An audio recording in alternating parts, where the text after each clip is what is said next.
है। गुलाम प्रेम नहीं कर सकता। डरा हुआ व्यक्ति प्रेम नहीं कर सकता। मन डरा हुआ है। मन कहता है अगर यह व्यक्ति चला गया तो मैं टूट जाऊंगा। यह प्रेम नहीं है, यह डर है।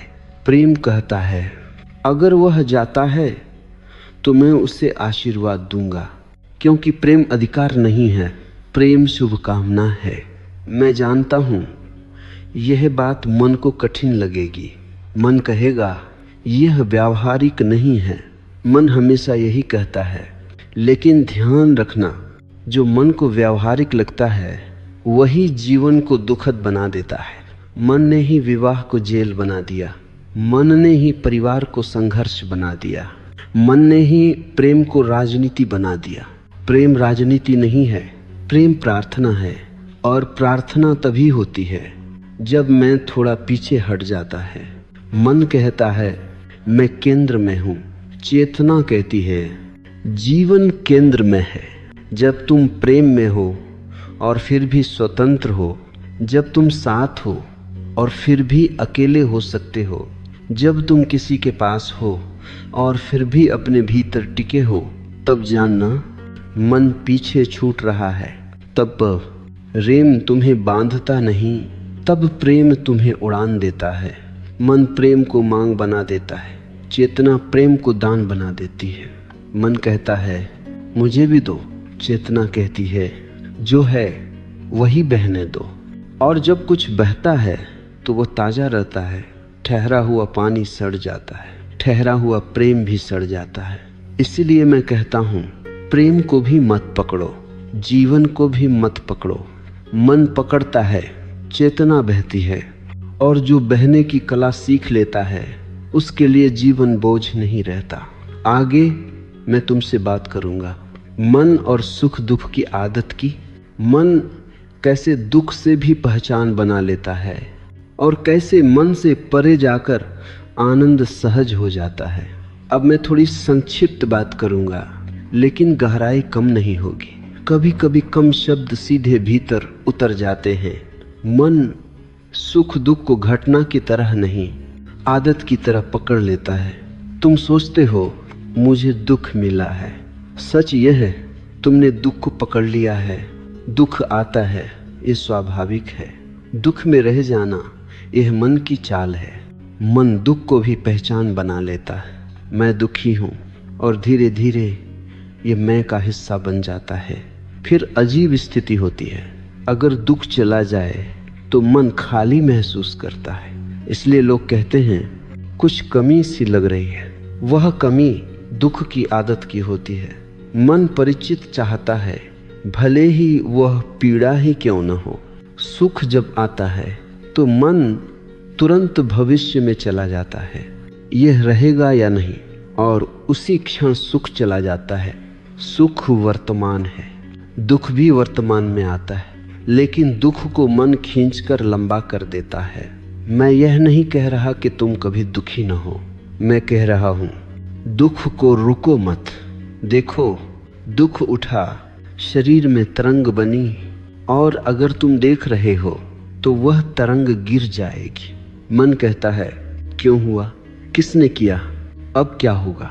यही प्रश्न दुख को जड़ देते हैं। जी परापोट के परापोर के। चेतना प्रश्न नहीं पूछती, चेतना देखती है, और देखने से दुख गल जाता है। याद रखना, सुख तुम्हारी उपलब्धि नहीं है, दुख तुम्हारी असफलता नहीं है। दोनों मौसम है। मन मौसम को स्थायी घर बना लेता है। चेतना जानती है मौसम आते जाते हैं। जिस दिन तुम ये जान लोगे उसी दिन जीवन हल्का हो जाएगा। मन सुख खोजता है, चेतना आनंद में रहती है।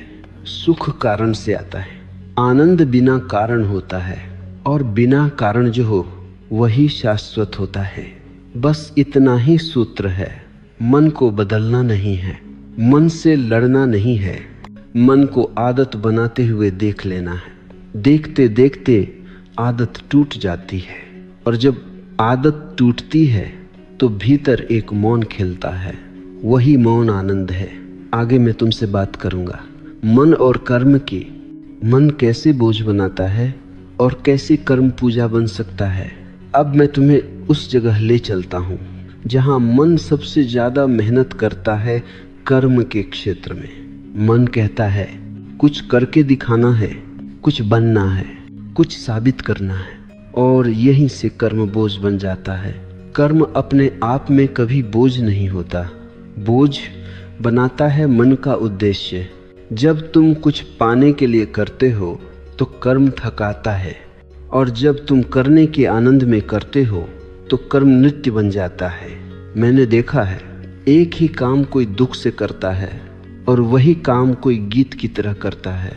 अंतर काम में नहीं है, अंतर करने वाले की स्थिति में है। मन भविष्य के लिए काम करता है, चेतना वर्तमान में काम करती है।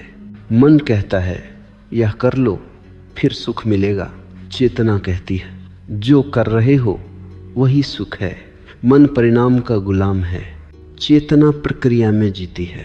इसीलिए मन हमेशा अधीर रहता है, और अधीरता थकान पैदा करती है। तुमने देखा है, जब तुम किसी काम को प्रेम से करते हो तो समय का पता नहीं चलता, और जब वही काम मजबूरी में करते हो तो हर इनट भारी लगता है। समय नहीं बदलता, तुम बदलते हो। मन कर्म को सीढ़ी बनाता है, चेतना कर्म को उत्सव बनाती है। मन कहता है ये आखिरी नहीं है, आगे कुछ और है। और जीवन हमेशा टलता रहता है, लेकिन जीवन कभी बाद में नहीं आता। जीवन सदा अभी है। जब कर्म से मैं हट जाता है तो कर्म पूजा बन जाता है। मैं यह नहीं कह रहा कि तुम कर्म छोड़ दो, मैं कह रहा हूँ कर्ता को ढीला छोड़ दो। कर्म हो लेकिन कर्ता केंद्र में न हो। जैसे बांसुरी बजती है, संगीत बांसुरी का नहीं है, संगीत हवा का है।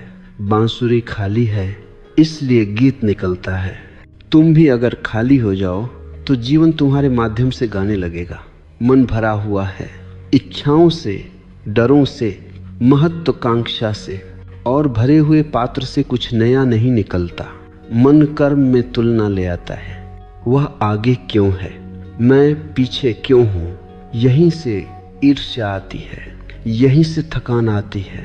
लेकिन जब तुम अपना काम अपने ही आनंद के लिए करते हो तो तुलना गिर जाती है। फिर कोई आगे पीछे नहीं होता, फिर हर कोई अपने रास्ते पर होता है। यही सरलता है। मन कहता है मैं ही करने वाला हूँ। चेतना जानती है हो रहा है, और यह हो रहा है तुम्हें हल्का कर देता है। तब असफलता भी चोट नहीं देती, तब सफलता भी सिर पर नहीं चढ़ती, क्योंकि तुम जुड़े नहीं हो। याद रखना, बंधन कर्म से नहीं है, बंधन कर्तापन से है। और जिस दिन कर्तापन ढीला पड़ गया उसी दिन कर्म मुक्त हो गया। तब काम भी ध्यान हो जाता है, चलना भी ध्यान हो जाता है, बोलना भी ध्यान हो जाता है। जीवन फिर अलग अलग खंडों में नहीं बांटता, जीवन एक सतत ध्यान बन जाता है। आगे मैं तुमसे बात करूंगा मन और ध्यान के सूक्ष्म अंतर की, और उस मौन की जो मन के पार प्रतीक्षा कर रहा है। अब हम उस शब्द पर आते हैं जिसे लोग बहुत बोलते हैं और बहुत कम जीते हैं, ध्यान। मन ने ध्यान को भी एक तकनीक बना लिया है। मन कहता है ऐसे बैठो, ऐसे सांस लो, ऐसे गिनती करो। यह सब गलत नहीं है, लेकिन यह ध्यान नहीं है, ये बस तैयारी है। ध्यान कोई क्रिया नहीं है, ध्यान एक स्थिति है। मन हमेशा कुछ करना चाहता है और ध्यान में कुछ भी करने को नहीं है। यही मन घबरा जाता है। मन कहता है कुछ तो करो, ऐसे खाली कैसे बैठ जाएं। मन को खालीपन से डर लगता है, क्योंकि खालीपन में मन टिक नहीं पाता। ध्यान का पहला अनुभव मन के लिए मृत्यु जैसा होता है। इसीलिए लोग ध्यान से भागते हैं या उससे भी उपलब्धि बना लेते हैं। मैं ध्यान करता हूँ, मैं इतना समय बैठता हूँ। ध्यान रखना, ध्यान में मैं नहीं होना चाहिए।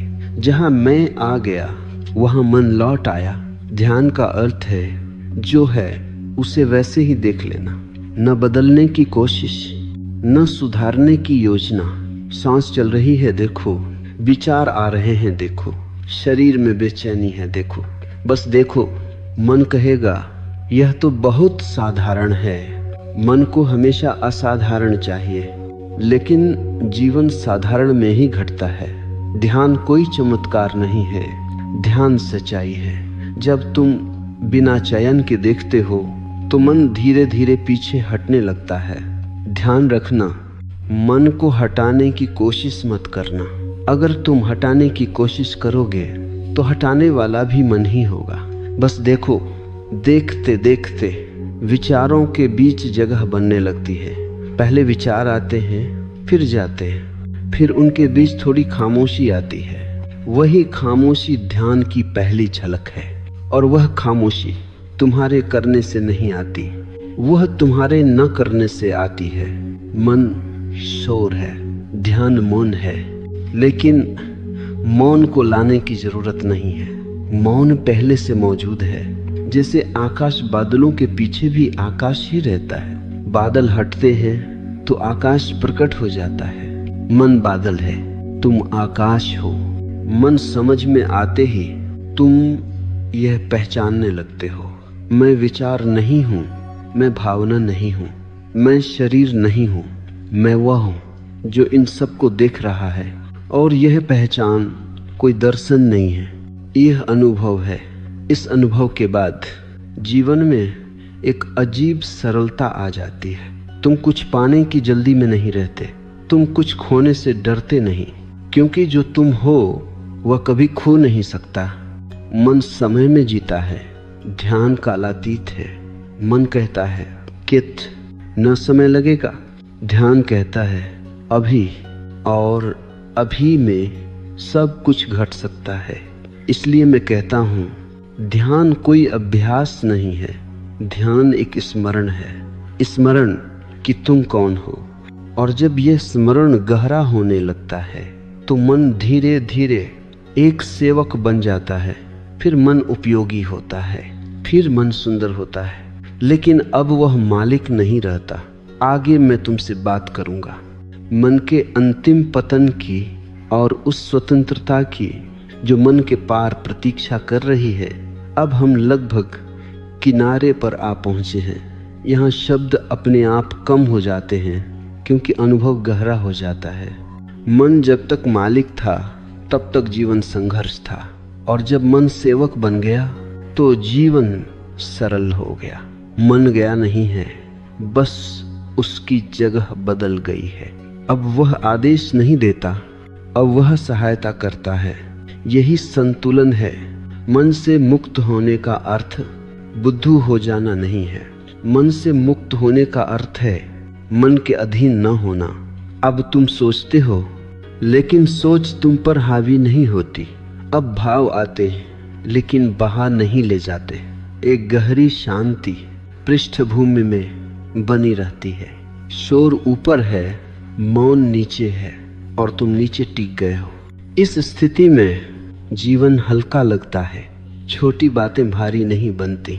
लोग वैसे ही स्वीकार हो जाते हैं जैसे हैं, क्योंकि अब तुम स्वयं से लड़ नहीं रहे। मन तुलना करता है, चेतना विश्राम करती है, और विश्राम में ही स्वतंत्रता का स्वाद है। स्वतंत्रता कोई लक्ष्य नहीं है, स्वतंत्रता एक दृष्टि है। जिस दिन तुमने देख लिया मैं मन नहीं हूँ, उसी दिन बंधन टूटना शुरू हो जाता है। ये कोई अंत नहीं है, ये शुरुआत है। अब जीवन समस्या नहीं, प्रश्न नहीं, कार्य नहीं रहता। अब जीवन एक बहाव है। आगे मैं तुमसे बात करूंगा उस अंतिम सूत्र के, जहां जीवन बोझ नहीं आशीर्वाद बन जाता है। अब मैं तुम्हें उस सूत्र तक लाता हूं जो बहुत साधारण है, और इसलिए यही सबसे ज्यादा चूका गया है स्वीकार। मन हमेशा बदलना चाहता है। मन कहता है ऐसा नहीं होना चाहिए था, यह व्यक्ति ऐसा क्यों है, मैं ऐसा क्यों हूं। यही क्यों जीवन को भारी बना देता है। स्वीकार का अर्थ यह नहीं है कि तुम कुछ भी बदलो नहीं। स्वीकार का अर्थ है पहले जो है उसे देख लो। जिसे तुम स्वीकार नहीं करते वह बदलता नहीं, जिसे तुम स्वीकार करते हो वह अपने आप ढीला पड़ने लगता है। मन विरोध से जीता है, चेतना स्वीकार में विश्राम करती है। जब तुम कहते हो यह क्षण जैसा है, ठीक है, तो भीतर एक गहरी राहत उतरती है। वह राहत आलस्य नहीं है, वह तनाव मुक्त सजगता है। मन को लगता है अगर स्वीकार कर लिया तो मैं फंस जाऊंगा, लेकिन अनुभव कहता है स्वीकार ही मुक्ति का द्वार है। तुम क्रोध को दबाते हो, वह भीतर जड़ बन जाता है। तुम क्रोध को देखते हो, वह ऊर्जा बन जाता है। तुम दुख से लड़ते हो, वह लंबा हो जाता है। तुम दुख को स्वीकार करते हो, वह पिघल जाता है। स्वीकार का अर्थ हार मान लेना नहीं है। स्वीकार का अर्थ है युद्ध समाप्त कर देना, और जहाँ युद्ध समाप्त होता है वहीं जीवन शुरू होता है। मन पूछता है आगे क्या? चेतना कहती है जो है वही काफी है।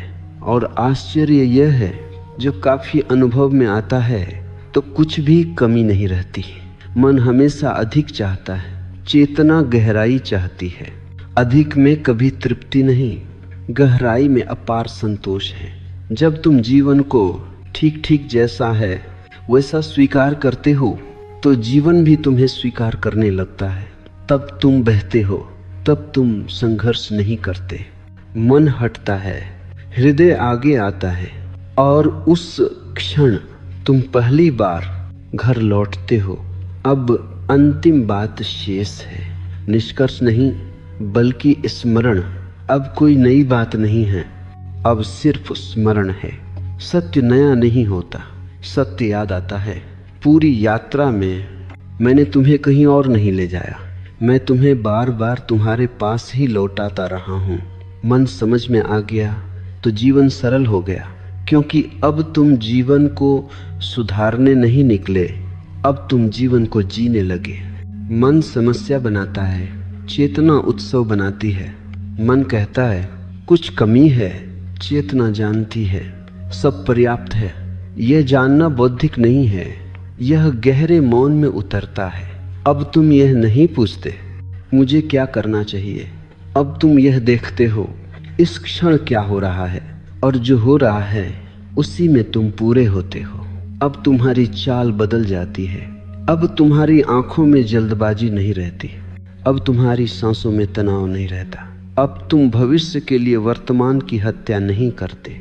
मन हमेशा कहता था कहीं और पहुंचो, अब तुम जान गए यहीं पहुंचना था।